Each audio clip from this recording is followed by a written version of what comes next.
تمہیں لگتا ہے کہ اللہ تم سے ناراض ہے، یہ تمہاری دعاؤں کا جواب نہیں دے رہا، تو سنو، وہ مہربان تمہاری آنکھ سے گرے ہر آنسو کا حساب رکھتا ہے۔ وہ صاحب کمال اور مشکل کشا کئی نامکمل حسرتوں کی ڈوریوں میں الجھا کر تمہیں اپنے قریب لاتا ہی اس لیے ہے کہ جب تم اس ناپیدا کنار دنیا میں ڈوبنے لگو کہ تمہاری زندگی کی کشتی ہچکولے کھاتی ہوئی تباہی کے ایک کنارے سے دوسرے کنارے کی طرف ڈھلکنے لگے، تو تم اس وقت اپنے خوشگمانیوں کے رابطے اللہ سے جوڑ کر اس کی محبت میں ڈوب جاتے ہو۔ یاد رکھنا، زمین پر جنت کا ایک ہی راستہ ہے اور وہی اللہ کی محبت۔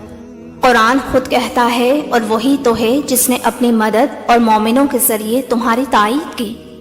اور مومنوں کے دل ایک دوسرے کے ساتھ جوڑ دیے۔ تم روئے زمین کی ساری دولت بھی خرچ کر ڈالتے تو ان کے دل نہ جڑ سکتے تھے، مگر وہ اللہ ہی ہے جس نے ان لوگوں کے دل جوڑ دیے۔ یقیناً وہ بڑا زبردست اور دانا ہے۔ اور تمہیں کیا لگتا ہے جو خدا تم پر زندگی کے اسباب و وسائل کا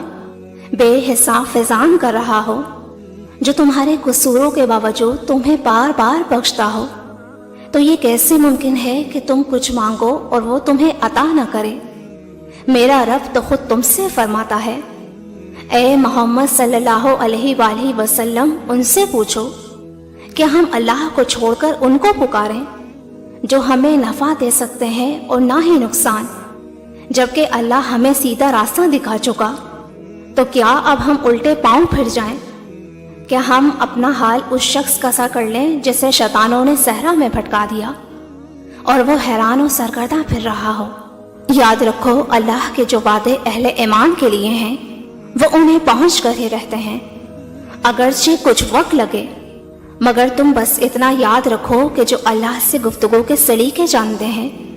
تو وہ مہربان ان کی ٹوٹی امیدوں کے تانے بانے پھر سے جوڑ کر ان کی زندگی کے کرینے ہی بدل دیتا ہے۔